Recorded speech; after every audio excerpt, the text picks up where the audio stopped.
안녕하세요. 오늘의 목카 김한용입니다. 자동차 업계 정말 놀라운 일들이 많이 벌어지지만 이것처럼 황당한 뉴스는 처음 봅니다. 일본의 넘버원 하면 당연히 토요타죠. 2등은 혼다, 3등은 닛산입니다. 원래는 닛산도 혼다하고 엎치락뒤치락하는 그런 회사였습니다. 근데 요즘 닛산 판매량 그래프를 보면 요거 좀 어려운 상황이죠. 그러니까 결국 닛산, 혼다는 2, 3등인데 2, 3등이 만약에 합쳐지면 어느 정도가 되나. 이 두 회사의 판매 대수 무려 800만 대를 넘어서게 됩니다. 지금 전 세계 순위 어떻게 됩니까? 토요타, 폭스바겐, 현대 순위죠. 그러니까 현대가 3위였는데 지금 이 합병이 이루어진다면 현대가 4위로 밀려나게 됩니다. 이거 걱정되네. 근데 궁금한 게 있습니다. 닛산은 원래 르노 거였잖아요. 그러면 닛산하고 혼다가 합쳐지면 어떻게 되는 거지? 르노, 닛산, 혼다 얼라이언스가 되나? 그럼 1000만 대가 넘어가는데 이거 어떻게 되는 건지 궁금하고, 그리고 한때 르노의 수장으로서 이 닛산의 칼을 휘둘렀던 그 카를로스고는 어떻게 되는 건지, 여기는 흥미로운 뒷얘기가 있는데 오늘은 이 얘기를 살짝 살펴보도록 하겠습니다.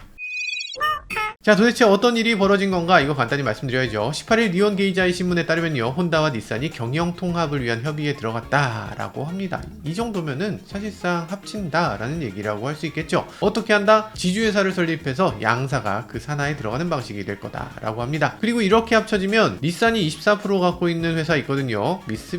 미쓰비시도 요 지주사에 같이 들어오게 된다라고 얘기합니다. 그러면 일본은 지금 도요타라는 거대 기업이 있고 그 밑으로 혼다, 닛산, 미쓰비시 있는데 이 회사가 또 한 회사가 된다는 건데 이거 무시무시하죠. 엄청난 경쟁자가 될 수도 있습니다. 자, 그럼 시장 반응은 어떻게 되나? 닛산은 완전 대박이라고 하죠. 혼다는 닛산 상태 요즘 안 좋은데 혼다가 닛산을 꼭 인수해야 되겠니? 라는 느낌이에요. 그래서 주가를 보면요, 닛산은 전일 대비 24% 상승했고 오늘도 6.5% 상승했네. 와, 대박이죠. 반면에 혼다는 전일 대비 3% 감소했고 오늘도 2% 감소해서 한 5% 이상 떨어진 모습을 보여주네요.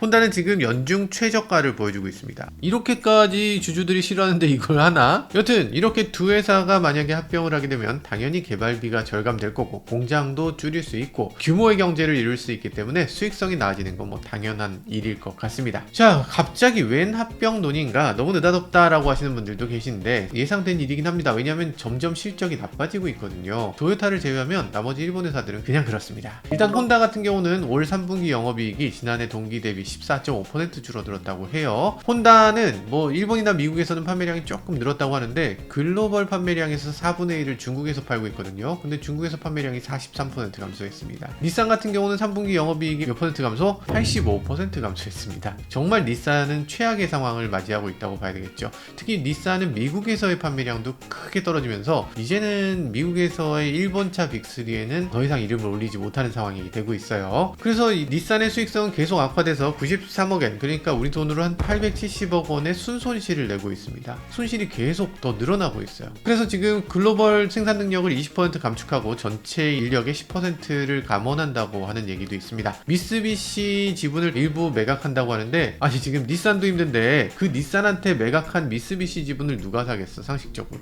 그래서 지금 이런 상황이니까 일본 자동차 업체들은 당연히 기존까지는 신뢰성, 효율성으로 정말 인기를 끌던 자동차들인데 이제는 실적이 전 같지 않다, 살아남는 게 굉장히 어려운 상황이다 라고 얘기를 할 수 있습니다. 이거 이렇게 된 것은 사실 중국 시장의 영향이 크죠. 올 상반기 중국 시장에서 중국 브랜드 판매량은 지난해 대비 18% 증가했습니다. 일본 브랜드들의 판매량은 12% 줄었고요. 그러니까 일본 브랜드 판매량 거의 대부분을 중국 브랜드가 가져갔다 라고 볼 수 있죠. 그런데 이번 합병의 배경은 이런 실적 악화뿐만이 아닙니다.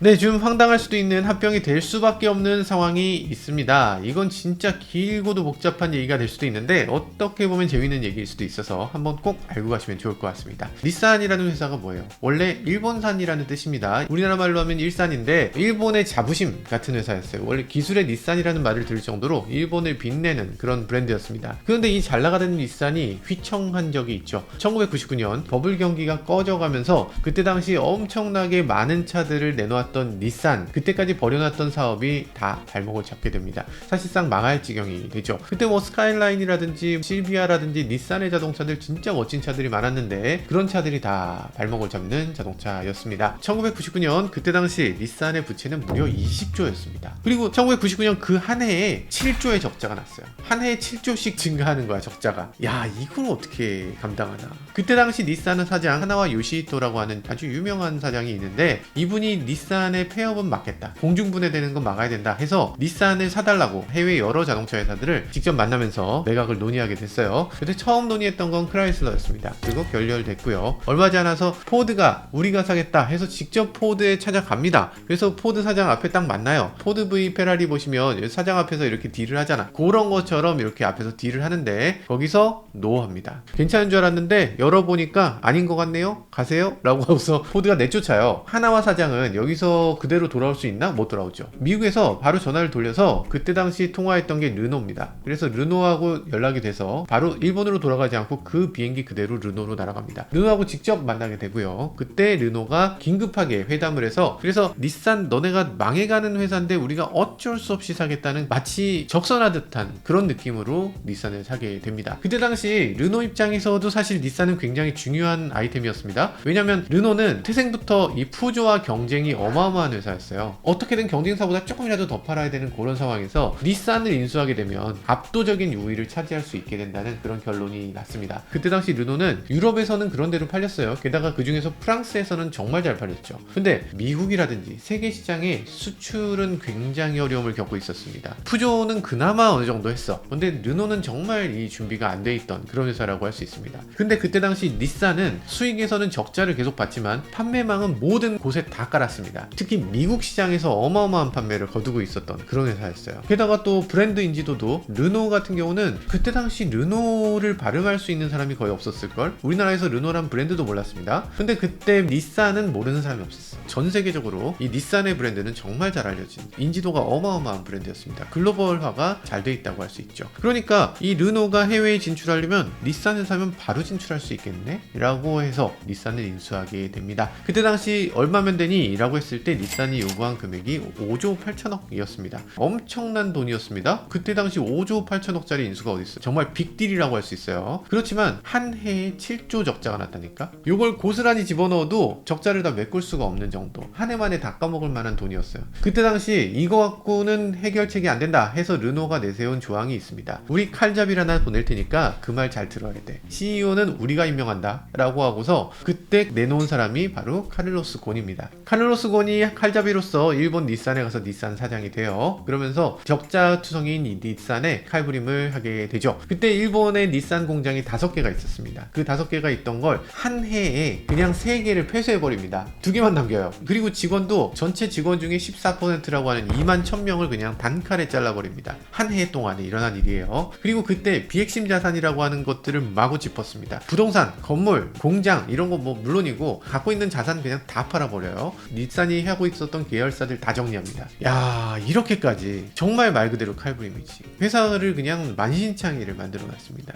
근데 물론 이렇게 잘라버린 것만 한 게 아니에요. 부품 조달 비용을 많이 깎았습니다. 그리고 효율화를 이루게 되고요. 그리고 신차를 마구 만들어내게 됩니다. 그러니까 제대로 된 차 제대로 만들자라는 생각으로 다이어트를 제대로 한 거죠. 그때 나온 차가 알티마, 무라노 이런 차들이 나왔죠. 그래서 아주 선풍적인 인기를 끌었습니다. 카를로스 곤이 1999년에 갔잖아요. 그러면서 다음 해 2000년에 단박에 이 7조 적자 회사가 갑자기 2700억 흑자를 보게 됩니다. 진짜 한 해 만에. 그러니까 일본에서도 깜짝 놀랐죠. 처음에는 야, 저렇게 심하게 우리를 대우할 수가 있냐 이러면서 반대했던 사람들도 할 말이 없어졌습니다. 아니 흑자 만들었잖아. 그럼 된 거지. 그래서 그때 당시 카를로스 곤에 대한 추앙이 어마어마했습니다. 일본 역사상 가장 최고의 천재 CEO라고 추앙받게 됩니다. 일본에서도 팬이 어마어마하게 많아졌고 위인전에도 등장할 정도로 정말 엄청난 사람이 됐죠. 연봉은 그때 당시 뭐 수백억대에 올라서게 되고요. 그런데 문제가 있었습니다. 그때 당시 일본은 큰 회사를 외국에 팔아본 적이 한 번도 없었어요. 닛산을 르노에 판 게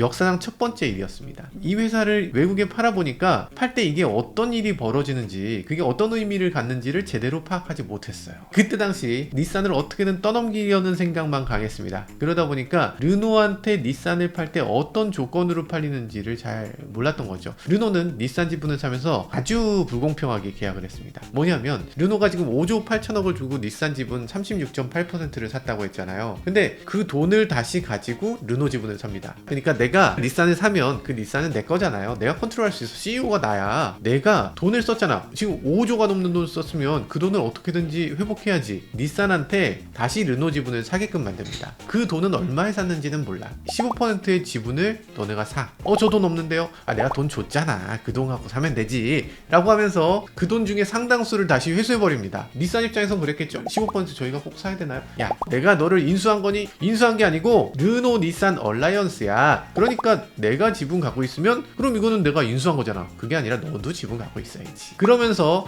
닛산의 돈으로 자기네 지분을 사게 합니다. 돈 별로 안 들이고서 닛산을 산 겁니다. 그러면 여기서 진짜 얼라이언스면 르노가 닛산 경영에 참여할 수 있어야 되고, 닛산도 르노 경영에 참여할 수 있는 지분을 똑같이 갖고 있어야 이 얼라이언스지. 르노가 닛산 지분을 갖고 있는 건 경영권에 참여할 수 있는 지분이었어요. 38% 지분이 진짜 완전한 경영 지분이었습니다. 근데 르노 지분을 줄 때는 의결권이 없는 지분만 15% 준 거예요. 뭐 사실상 이건 일본 상법 때문이지만 어쨌든 이건 조금 이따 다시 말씀드리고요. 여튼 이때 닛산이 그래서 어떻게 됐나, 칼부림하고 신차를 막 내놓고 미친듯이 회사를 굴립니다. 카를로스 곤이 어마어마하게 잘했어요. 닛산이 너무나 차를 잘 만들게 됩니다. 그러면서 2010년부터는 닛산이 무려 500만 대를 팔게 됩니다. 아니 갑자기 차를 이렇게 많이 팔면 어떻게 200만 대 팔던 회사가 어떻게 2배 이상 팔아. 근데 반대로 르노는 그전까진 잘 되고 있다가 판매량이 급감하면서 르노가 200~300만 대밖에 못 팔게 됩니다. 그러니까 구조는 르노가 닛산한테 내가 한 수 가르쳐 줄게, 내가 너희 인수할게, 이렇게 된 회사였는데, 근데 결과적으로는 닛산이 르노의 2배를 팔 정도로, 이 얼라이언스의 수익의 대부분을 닛산이 가져올 정도로 이렇게 올라오게 됩니다. 너무나 격차가 생기게 되죠. 그러면서 문제가 발생합니다. 돈이 생기면 당연히 다툼이 생기기 마련이죠. 많이 알려진 얘기인데 2015년에 프랑스의 젊은 장관 하나가 경제산업 디지털부 장관이라고 하는 사람이었어요. 이 새파란 사람이 카를로스 곤한테 딴지를 겁니다. 아니 어떻게 장관이 갑자기 회사에 딴지를 거나요?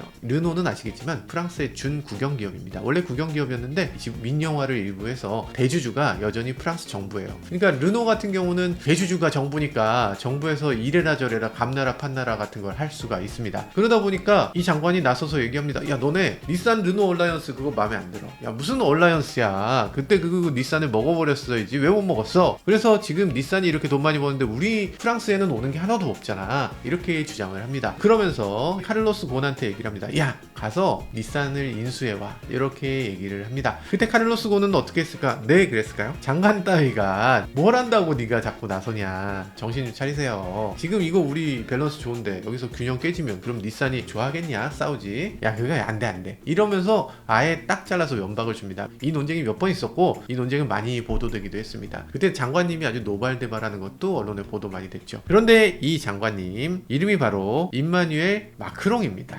이 마크롱 장관님이 2017년 5월에 갑자기 대통령으로 취임하게 됐죠. 아니 대통령을 해버려? 대통령이 되고서 마크롱이 제일 먼저 한 게 뭘까? 바로 카를로스 곤을 부른 겁니다. 봤냐? 나 대통령 됐는데 이제 좀 알아들으시려나? 이런 느낌으로 야 그거 닛산 좀 처리하지? 이렇게 된 거예요. 천하의 카를로스 곤도 어쩔 수 없죠. 대통령이 시키는데 알겠습니다. 열심히 할게요. 까진 했어요. 여기까지는 괜찮았어. 뭐 협상 가능성이 있죠. 닛산한테 가서 얘기했는데 잘 안 먹히네요. 이럴 수가 있었습니다. 근데 문제는 카를로스 곤한테 FCA 그러니까 피아트 크라이슬러를 합병해라 이렇게 시킵니다. FCA는 어떤 회사예요? 이태리 최대 메이커 피아트 그룹을 갖고 있는 회사죠. 미국의 빅3인 크라이슬러를 갖고 있는 이 합병된 회사입니다. 이 합병된 회사가 지금 매물로 나온 거예요. 카를로스 곤한테 야 저기하고 합병해라. 저기하고 하면 대박이겠네. 르노 지금 미국에 나가야 되잖아. 이태리 가야지. 르노 지금 이태리에서 잘 안 팔리는데 야 이거 FCA 인수하면 우리 대박이 되는 거야. 우리 일자리 창출의 넘버원이야. 무조건 해 라고 주장을 합니다. 근데 그때 당시 문제는 닛산이죠.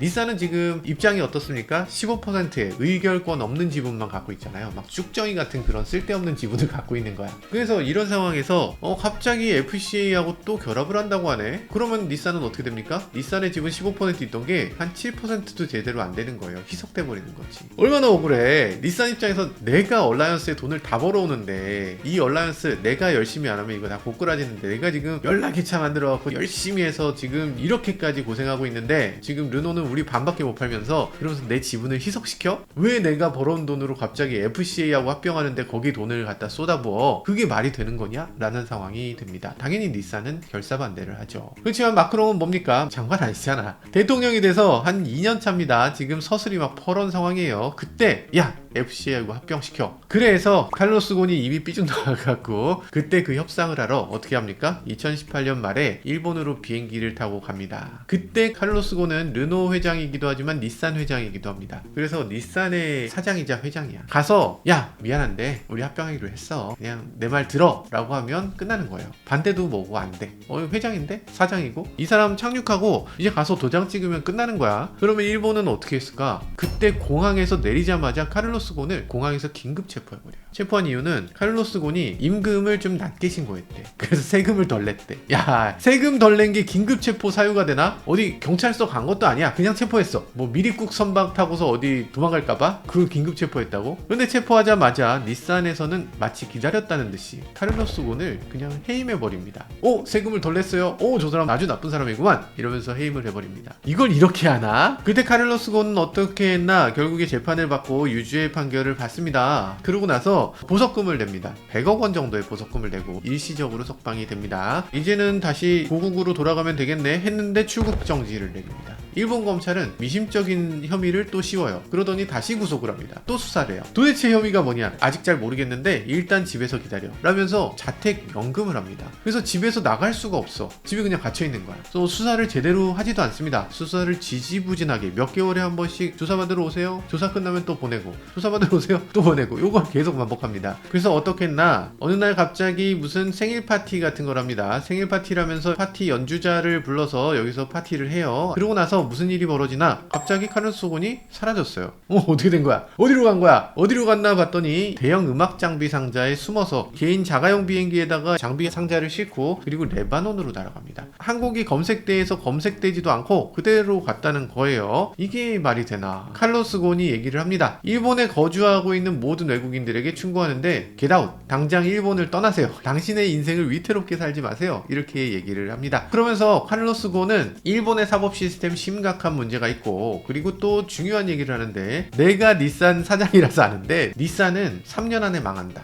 이렇게 얘기를 했어요. 그때 당시 아마도 많은 사람들이 그럴 리가 라고 얘기했습니다. 레바논은 칼로스 곤의 고향이기 때문에 레바논으로 갔고 레바논은 일본하고 범죄인 인도 조약도 맺지 않았죠. 그러다 보니까 레바논으로 가면 체포할 방법이 없죠. 인터폴에다가 이거 체포영장을 보냈지만 레바논 정부는 우리 국민은 우리가 지킨다 라면서 체포영장을 아무리 보내도 일본으로 보내주지 않습니다. 그래서 그 사건 이후로 어떻게 됐나? 르노와 닛산은 돌아올 수 없는 강을 건너고 만 겁니다. 프랑스 정부 르노 입장에서는 저 괘씸한 놈들이란 얘기를 하게 됩니다. 왜냐면 지금 우리가 대주주인데 디렉션에 거부하는 건 거부하는 거지만 사람을 잡아가도 이런 방식으로 이걸 거절해? 거절 방식이 너무나 구시대적이고 국가 간에 이런 식으로 우리하고 싸우자는 거야? 분노를 표출하게 되죠. 닛산 입장에서는 야 얼라이언스라며 얼라이언스면 적어도 대등하게 15%씩 서로 똑같이 갖고 있어야 그게 얼라이언스 지 이게 한쪽은 43% 갖고 있고 한쪽은 15% 이게 무슨 얼라이언스야 이러면서 분노를 표출하죠. 물론 이거 똑같이 15%라고 해도 르노가 가진 닛산 지분은 의결권이 있죠. 닛산의 르노 지분은 의결권이 없습니다. 지분을 갖고 있다는 것만으로 의결권을 주지 않는 일본의 상법이 있기 때문에 그런 건데 그건 협상할 수 없는 부분이고 최소한 지분의 양을 맞추자 안 하면 우리 때려친다 이런 상황이 됐던 거예요. 르노 입장에서는 그랬습니다. 아니 내가 지금 지분을 43% 갖고 있는데 그럼 이걸 어쩌란 말이냐? 내가 그럼 이 지분을 버려? 너네 닛산이 도로 사가면 되잖아. 닛산은 자신만만했습니다. CEO 잡아가두고 우린 우리 데리고 하겠습니다. 너네하고 안 해요. 그냥 가세요. 뭐 이런 식으로 싸웠는데 근데 문제는 그때부터입니다. 카를로스 곤이 뭐라 그랬어요? 3년 후면 망한다고 했죠. 카를로스 곤이 잡혀가는 2019년에 닛산의 판매 대수는 500만 대였습니다. 근데 2020년 한 해 지나서는 400만 대로 20%가 하락해요. 그때 당시만 해도 이게 심각한 문제인 줄 몰랐습니다. 일시적으로 카를로스 곤이 빠져나갔으니까 좀 충격을 받았나 보다 라고 생각했어요. 근데 2022년에 320만 대가 됩니다. 20%가 또 하락해. 이 정도로 빠른 속도로 하락한 회사는 전 세계에 어디도 없습니다. 엄청난 속도로 반토막을 찍고 말아요. 지금 이런 상황에서 어떻게 지분을 다시 사와? 돈이 있어야 사오지. 적자 기업이 됐는데. 지금 그런 상황에서 르노와 닛산은 관계가 아주 묘해졌죠. 서로 미움이 있어. 근데 르노는 닛산의 경영권을 대부분을 갖고 있잖아요. 43%면 사실상 다 운영할 수 있는 거예요. 그러니까 이렇게 하락한 원인은 르노 입장도 있는 겁니다. 르노 입장에서는 닛산이 괘씸한 거야. 닛산의 수익성 높은 사업들을 제대로 안 받아줍니다. 예를 들면 부품, 닛산 부품을 르노가 적극적으로 써주지 않죠. 그런 것들을 이거를 왜 해줘? 더 저렴한 회사 있으면 효율성 더 좋은 회사에서 그냥 하지 굳이 닛산한테 왜 해? 라고 하게 됩니다. 그리고 생산에 대해서도 객관적으로 생산 효율성을 따졌을 때 우리나라 르노 부산 공장에서 로그를 생산했었는데 생산비가 더 저렴했기 때문에 부산 공장에서 생산했던 거죠. 근데 지금 닛산이 이걸 스스로 하게 한다고 하면서 왜 우리가 한국 회사에다 이 차를 맡겨야 됩니까? 라고 하고 자기네가 그 생산을 가져갑니다. 그러면서 생산 원가가 높아지게 되죠. 그래서 닛산은 이런 식으로 규모의 경제를 잃기 때문에 뭐 여러 가지 면에서 바잉 파워도 줄어들게 되고 제품의 가격 경쟁력도 줄어들게 됩니다. 많은 것들을 잃었기 때문에 지금 판매량이 줄어든 건 어쩌면 당연하기도 하죠. 닛산 입장에서는 이런 것들에 대해서 남 탓을 합니다. 골치 아프네. 르노가 우리 지분을 너무 갖고 있으니까 우리가 제대로 판단할 수가 없고 신차 투입도 제대로 못하고 개발도 제대로 못하니까 그러니까 이거 심각한 문제가 있고 그러면서 이제 르노 지분이 줄었으면 좋겠는데 그 지분을 우리가 사자니까 우리 돈이 부족해. 이런 상태에서 도대체 어떻게 해야 되나? 지분 그냥 가지고 계세요. 이렇게 할까요? 아닙니다. 닛산은 그래도 요구합니다. 아무리 그래도 너네 흉악한 르노가 들고 있는 지분은 저건 믿을 수가 없어. 믿을 수 있는 데다 좀 떼줘 라고 하게 됩니다. 근데 당장 닛산 지분을 어떻게 팔아? 지금 못 팔지. 당연히 닛산이 지금 꼬그라지고 있는 게 보이잖아요. 이 상태에서 어디다 팝니까? 우리 못 팔겠는데요? 라고 했을 때 닛산이 계속 파는 걸 요구합니다. 그래서 합의 본 게 프랑스 신탁은행에다 넘겨버리는 겁니다. 신탁이라는 건 뭐예요? 누가 이렇게 들고 있는다는 거죠. 그러니까 프랑스 신탁은행이 이걸 받고서 이걸 우리가 알아서 관리를 하고 있을게요. 이 지분은 지금 르노가 지분 의결권이 없습니다. 이거는 누구 것도 아니에요. 라면서 들고 있게 되는 거죠. 그러니까 르노 입장에서는 43%나 됐던 이 지분을 15%로 줄여야 되니까 28.4%를 프랑스 신탁은행에 넘겨서 어떤 회사가 돼도 좋으니까 어디다 좀 팔아라 이렇게 맡겨놓게 된 겁니다. 닛산 입장에서는 그래 좀 한시름 났다 라고 합의하게 됐어요. 그게 최근까지 상황입니다. 작년 2월 달에 르노와 닛산은 우리 똑같이 15% 우리 대등한 관계가 됐습니다. 땅땅땅 이렇게 발표를 했어요. 그런데 요거까지가 사전 지식이야. 요 정도는 알고 있어야 오늘의 문제가 뭔지를 알 수가 있습니다. 갑자기 등장하는 회사가 있습니다. 대만의 폭스콘. 작년에 어떤 일이 있었냐? 닛산의 COO 세키준이라고 하는 사람을 CSO 전략 책임자로 영입하게 됩니다. 세키준이라고 하는 사람, 이 사람 어떤 사람인지 아셔야 됩니다. 지난번에 카를로스 곤을 2019년에 내쫓았다고 했잖아요. 내쫓은 사람 2명이 있는데 한 명은 CEO 우치다 마코토입니다. 한 명은 세키준 COO예요. 이렇게 두 사람이 닛산을 우리가 이끌 겁니다. 저 사람은 해고할 거예요. 라고 내세운 사람들이에요. 그때 당시 우치다 CEO는 어땠나? 그래도 우리가 르노하고 같이 해야지 어떻게 르노하고 싸우냐 라고 했던 사람이고 세키준 CEO는 야 무슨 소리야 우리 르노하고 갈라서야 돼 완전 독립해야 돼 우리 지분 다 없애 라고 완전히 반대되는 의견을 냈던 사람입니다. 결국에 이 두 사람은 완전히 다른 생각을 갖고 있었는데 그 두 사람이 서로 티격태격 싸우다가 어떻게 됐을까? 세키준 CEO가 3주 만에 쫓겨나게 됩니다. 이 3주 동안에 있었던 일들이 상당히 많았어요. 그 사람들이 내부에서 온갖 사람들하고 라인을 만들었을 거잖아요. 서로의 생각을 두 개로 갈라놓게 됩니다. 이 회사에서 친르노와 반르노가 갈라지게 돼 엄청난 혼란을 일으키게 되고 르노와 갈등도 커지게 됩니다. 르노 입장에서는 야 뭐야 반란을 하네 저 회사 우리하고 지금 따로 가자는 거네 라면서 갈등을 만들게 되죠. 그래서 지금 세키준 CEO 때문에 닛산이 지금 이 지경이 됐다 라고 주장하는 사람들이 상당히 많습니다. 세키준 CEO는 닛산에서 쫓겨난 사람이잖아요. 그러니까 쫓겨난 입장에서 약간 앙심이 있기도 합니다. 내가 나오니까 지금 닛산이 이 지경 됐잖아. 만약에 내 말대로 닛산을 그때 이끌었다면 제대로 됐을 거야. 그러면 내가 인수해서 닛산을 제대로 만드는 걸 한번 보여줄게 라는 심정을 갖고 있는 사람입니다. 그런데 그 사람을 폭스콘이 영입했잖아요. 폭스콘은 지난번에 영상으로 보내드렸죠. 이 회사 다 알고 계실 겁니다. 그냥 아이폰은 다 폭스콘 거야. 뭐 중국에서 만드는 아이폰도 있고 인도에서 만드는 아이폰도 있는데 다 폭스콘 겁니다. 그런데 문제는 이 회사가 이제는 자동차가 우리 먹거리다 라고 자동차로 전환하게 됐어요. 그래서 자동차로 전환하는 게 이 회사의 가장 큰 목표입니다. 그래서 나오는 차가 폭스트론. 폭스트론은 이렇게 여러 가지가 있습니다. 이런 기본 자동차를 만들어서 여러분들이 원하는 게 뭡니까? SUV예요? SUV 드릴게요.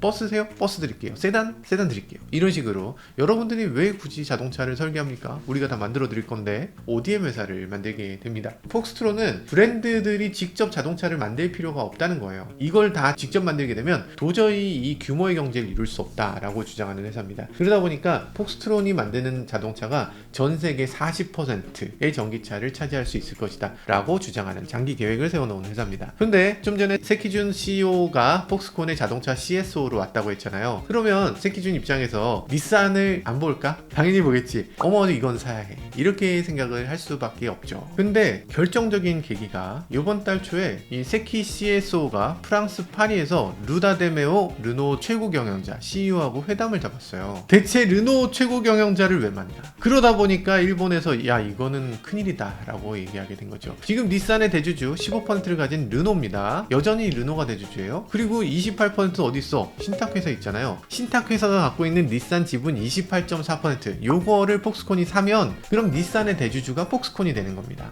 폭스콘은 어떤 회사예요? 지금 IT 관련해서 너무 잘해. 설계도 너무 잘해. 생산도 잘할 수 있어. 필요한 건 자동차 공장 그리고 자동차 생산 경험입니다. 노하우 같은 게 필요한 거예요. 지금 닛산을 인수해. 그러면 닛산은 폭스트론 자동차를 만드는 회사가 되는 거예요. 그리고 닛산의 네트워크 워낙 막강하잖아. 그럼 이 네트워크를 이용해서 폭스콘은 단숨에 이 목표에 성큼 다가설 수 있게 됩니다. 세계 40% 가능하지. 그러면 이 닛산을 통해서 지금 대만 브랜드가 세계 톱 클래스 자동차 회사로 올라서게 돼버리는 거죠. 르노 입장에서는 우리 닛산 지분 15% 들고 있는데 사실상 43% 우리 지분인데 근데 닛산이 폭스콘의 전기차를 만들게 돼? 오 좋네. 주가 오를 거 아니야. 배당 수익도 있을 거 아니야. 야 흑자를 만들어주겠네. 오 빨리 사세요. 빨리 사세요. 폭스콘 감사합니다. 폭스콘 가져가세요. 라고 얘기할 겁니다. 그러면 반면에 일본에서는 어떨까? 닛산이라면 일본의 자존심인데 이름부터가 일본산인데 이번엔 대만 회사에다 아예 팔아버려? 그거를 어떻게 봅니까? 게다가 지금 혼다나 뭐 기타 등등 경쟁업체 입장에서는 졸지에 너무 강력한 경쟁자가 그것도 일본 안에 생기게 되는 겁니다. 중국 전기차가 몰려온다 해서 엄청난 위협을 느끼고 있는 상황인데 안방 시장에 대만 회사가 갑자기 딱 들어온다. 그것도 닛산같이 거대 기업으로 딱 들어온다. 와 이건 도저히 받아들일 수가 없는 거죠. 너무 위험한 일이라고 생각될 겁니다. 당연히 혼다 입장에선 막을 수밖에 없는 상황이 발생했고 그 결과 닛산의 방어 차원에서